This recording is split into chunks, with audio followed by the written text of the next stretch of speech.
Good morning to all. ഈ വീഡിയോയിൽ discuss ചെയ്യാൻ പോകുന്നത് ഗ്രൂപ്പ് ഫിനാൻഷ്യൽ സ്റ്റേറ്റ്മെൻറ്റിൽ ഒരു ഇമ്പോർട്ടൻ്റ് ആയിട്ടുള്ളൊരു പ്രോബ്ലമാണ്. സോ നമുക്ക് പ്രോബ്ലത്തിലേക്ക് കിടക്കാം. ഫസ്റ്റ് നമ്മൾ ഡിസ്കസ് ചെയ്യാൻ പോകുന്നത് ക്വസ്റ്റ്യൻ ആണ്. The following are the summarized balance sheet of A Limited and B Limited as at 31st March 2020. B Limited is a subsidiary company of A Limited. താഴെ തന്നിട്ടുള്ളത് എ ലിമിറ്റഡിൻ്റെയും ബി ലിമിറ്റഡിൻ്റെയും ബാലൻസ് ഷീറ്റിൻ്റെ details ആണ്. ഇതിൽ B limited ആണ് subsidiary company, A limited ആണ് parent company. Okay, നമുക്ക് balance ഷീറ്റിൻ്റെ ഡീറ്റെയിൽസിലേക്ക് നോക്കുമ്പോൾ ഇവരുടെ ഇക്വിറ്റി ഷെയർ ക്യാപിറ്റൽ എന്ന് പറയുന്നത് എ ലിമിറ്റഡിന് 1,50,000 ബി ലിമിറ്റഡിന് 80,000 ആണ്. Profit and loss account balance for A Limited is 30,000. That means it's a profit. Profit and loss account and the balance of B Limited is 20,000. It's a debit balance. That means it's a loss. Then current liability for A Limited is 1,20,000 and current liabilities for B Limited is 45,000. Total equity and liabilities is 3 lakh for A Limited and 1,05,000 for B Limited. Then assets, fixed asset for A Limited is 1,75,000 and the fixed asset for B Limited is 7,000. Then investment in B Limited for 6,000 shares is 40,000. Then current asset for A Limited is 85,000 and current asset for B Limited is 35,000. Then total asset is 3 lakh for A Limited and 1,05,000 for B Limited. B ലിമിറ്റഡിനെ സംബന്ധിച്ചിടത്തോളം share capital എന്ന് പറയുന്നത് 8,000 shares ആണുള്ളത്. That means 80,000 divided by 10, 8,000 shares ആണ് B ലിമിറ്റഡിനുള്ളത്. ഇതിൽ 6,000 shares ആര് acquire ചെയ്തിട്ടുണ്ട്? എ ലിമിറ്റഡ് അക്വയർ ചെയ്തിട്ടുണ്ട് for 40,000 consideration. Okay, then additional ആയിട്ടുള്ള ഇൻഫർമേഷൻസ് പറയുന്നുണ്ട്, അത് നമുക്ക് നോക്കാം.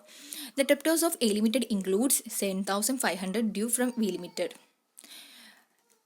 എ ലിമിറ്റഡിൻ്റെ ഡെപ്റ്റേഴ്സിലെ 7,500 ബി ലിമിറ്റഡിൽ നിന്നും കിട്ടാനുള്ളത് ഇൻക്ലൂഡഡ് ആയിട്ടുണ്ടെന്ന് പറയുന്നുണ്ട്.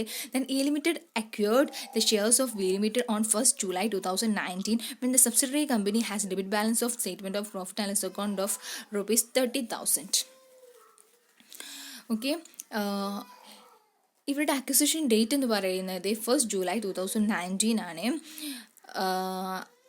അന്നേരം ഇവർക്ക് പ്രോഫിറ്റ് ആൻഡ് ലോസ് അക്കൗണ്ടിൻ്റെ ഒരു ഡെബിറ്റ് ബാലൻസ് ഉണ്ടായിരുന്നു, അത് 30,000 ആണ്. എന്നാൽ ഇപ്പോഴത്തെ ഡെബിറ്റ് ബാലൻസ് നമുക്ക് നോക്കിയാൽ കാണാം 20,000 ആണുള്ളത്. ഓക്കെ, അപ്പോൾ 20,000 ആണ് ഇപ്പോഴത്തെ debit balance. Means it's a loss. ഇത് നമുക്ക് സൊല്യൂഷനിലേക്ക് കിടക്കാം. അതിനു മുമ്പ് നമുക്ക് കുറച്ച് കാൽക്കുലേഷൻസ് ഒക്കെ ചെയ്ത് തീർക്കാനുണ്ട്. ഫസ്റ്റ് നമ്മൾ കാൽക്കുലേറ്റ് ചെയ്യുന്നത് പോസ്റ്റ് അക്വിസിഷൻ പ്രോഫിറ്റ് ആണ്. ഇതിൽ 1st July 2019 നമുക്ക് അഡീഷണൽ ഇൻഫർമേഷനിൽ ഒരു ലോസ് പറയുന്നുണ്ട്, ദാറ്റ് ഈസ് 30,000 ആണ്. ദെൻ 31st March 2020 ഒരു ലോസ് പറയുന്നുണ്ട്, ദാറ്റ് ഈസ് 20,000. ഓക്കെ, അപ്പം ഈ 31st March 2020 ആയപ്പോഴേക്കും ലോസ് കുറഞ്ഞിട്ടുണ്ട്. That means there is A profit.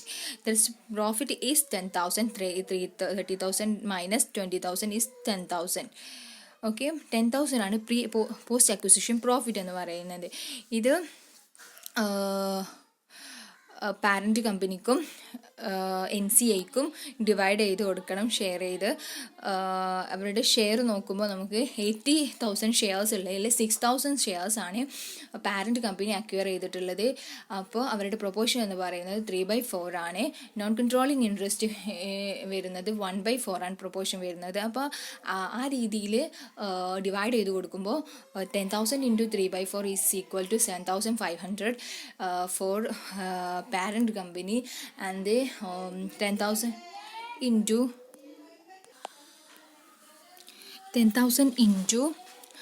1/4 is equal to 2,500 for non-controlling interest share. Okay, ഇനി നമുക്ക് കാൽക്കുലേറ്റ് ചെയ്യാനുള്ള പ്രീ അക്വിസിഷൻ ലോസ് ആണ്. പ്രീ അക്വിസിഷൻ ലോസ് 30,000 ആണെന്ന് ഓൾറെഡി പറഞ്ഞിട്ടുണ്ട്. അത് പാരൻറ്റ് കമ്പനിക്കും NCIക്കും ഷെയർ ചെയ്ത് കൊടുക്കുക. അപ്പോൾ 22,500 പാരൻറ്റ് കമ്പനിക്കും NCIക്ക് 7,500 കിട്ടും. ദെൻ നമുക്ക് കാൽക്കുലേറ്റ് ചെയ്യാനുള്ള NCIയുടെ എമൗണ്ട് ആണ്. NCIക്ക് 2,000 ഷെയർസാണ് ഉള്ളത്. അതായത് 8,000 ഷെയർസിൽ നിന്ന് 6,000 ഷെയർസ് അക്യൂർ ചെയ്തു, എ ലിമിറ്റഡ് അക്യൂർ ചെയ്തു. ബാക്കി വരുന്നത് 2,000 ഷെയർസ് ആണ് NCIക്കുള്ളത്. 2,000 × 10 20,000. 20,000 നമുക്ക് ഒരു പ്രീ അക്വിസിഷൻ ലോസ് വന്നിട്ടുണ്ടായിരുന്നു. അത് നമ്മൾ മൈനസ് ചെയ്യുക. അപ്പോൾ നമുക്ക് മൈനസ് ചെയ്യുക. പിന്നെ മാത്രമല്ല നമുക്കൊരു പോസ്റ്റ് അക്വിസിഷൻ പ്രോഫിറ്റ് കൂടി ഉണ്ടായിരുന്നു, അതുകൂടി ആഡ് ചെയ്യുക. അപ്പോൾ നമുക്ക് ടോട്ടൽ കാൽക്കുലേഷൻസ് നടത്തി വരുമ്പോൾ 50,000 നോൺ കൺട്രോളിങ് ഇൻട്രസ്റ്റ് ലഭിക്കും. ഓക്കെ, നെക്സ്റ്റ് കാൽക്കുലേഷൻ എന്ന് പറയുന്നത് ഗുഡ്വില്ലിൻ്റെ കാൽക്കുലേഷൻ ആണ്. ഗുഡ്വില്ലിൻ്റെ കാൽക്കുലേഷനിൽ നമ്മൾ 6,000 ഷെയർസിന് നമ്മൾ കൺസിഡറേഷൻ വാങ്ങുന്നത് 40,000 നമ്മൾ ആദ്യം നോട്ട് ചെയ്യുക. Then value of shares acquire ചെയ്യേണ്ട വാല്യൂ എന്ന് പറയുന്നത് 6,000 ഷെയർസിന് അറ്റ് 10 ഈച്ച് ആവുമ്പോൾ 60,000 ആണ്. ദെൻ അതിൽ നിന്നും പ്രീ അക്വിസിഷൻ ലോസ് മൈനസ് ചെയ്യുമ്പോൾ ഫോർ പാരൻറ്റ് കമ്പനിയുടെ പ്രീ അക്വിസിഷൻ ലോസ് മൈനസ് ചെയ്യുമ്പോൾ 22,500 മൈനസ് ചെയ്യുമ്പോൾ നമുക്ക് എന്ത് കിട്ടും? 37,500 കിട്ടും. ഓക്കെ, അപ്പോൾ അതിന് എക്സ്ട്രാ പേ ചെയ്തിട്ടുള്ള എമൗണ്ട് എന്ന് പറയുന്നത് 2,500 ആണ്. That means it's a goodwill. അപ്പോൾ ഗുഡ് വില്ലിൻ്റെ കാൽക്കുലേഷൻസും കഴിഞ്ഞിട്ടുണ്ട്. ദെൻ നമുക്ക് ബാലൻസ് ഷീറ്റ് പ്രിപ്പയർ ചെയ്യാം.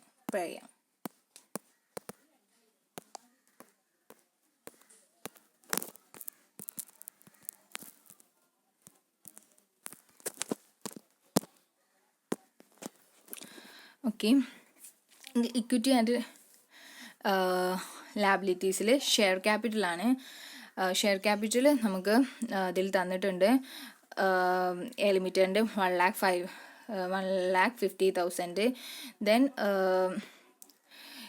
റിസർവ് ആയിട്ട് നമ്മൾ എഴുതിയിട്ടുള്ളത് പ്രോഫിറ്റ് ആൻഡ് ലോസ് അക്കൗണ്ടിൻ്റെ ഒരു ബാലൻസ് ഓൾറെഡി ഇതിലുണ്ടായിരുന്നു 30,000 പ്ലസ് നമ്മുടെ post acquisition profit 7,500 for parent company ഉണ്ടായിരുന്നു. അതും കൂടി ആഡ് ചെയ്തിട്ടാണ് 37,500. ദെൻ നോൺ കൺട്രോളിങ് ഇൻട്രസ്റ്റ് നമ്മൾ ഓൾറെഡി കാൽക്കുലേറ്റ് ചെയ്ത് വെച്ചിട്ടുണ്ട്.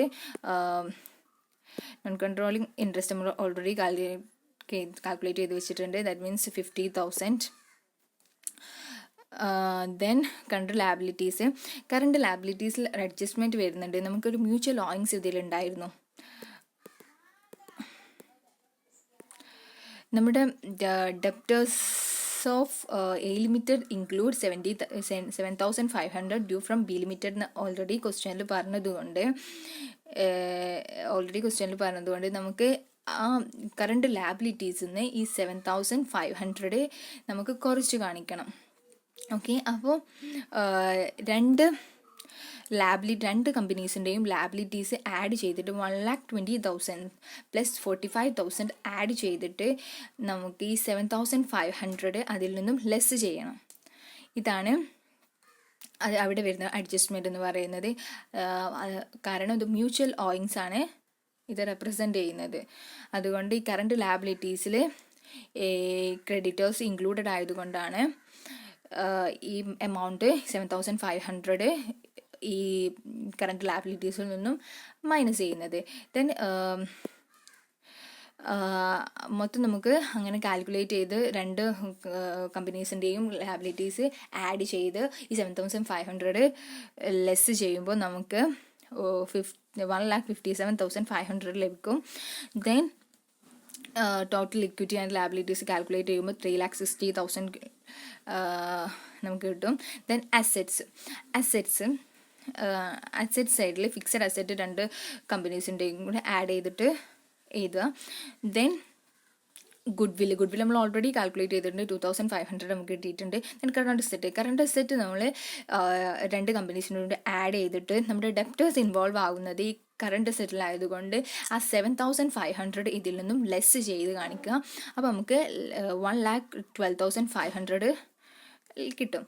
അപ്പോൾ നമ്മൾ ബാലൻസ് ഷീറ്റിൻ്റെ ടോട്ടൽ അസറ്റ് 3,60,000 ഒബ്റ്റെയിൻ ചെയ്യാം നമുക്ക്. അപ്പോൾ നമ്മുടെ ഗ്രൂപ്പ് കൺസോളിഡേറ്റഡ് ബാലൻസ് ഷീറ്റ് ഇവിടെ ഫുള്ളായിട്ടുണ്ട്. Okay, thank you.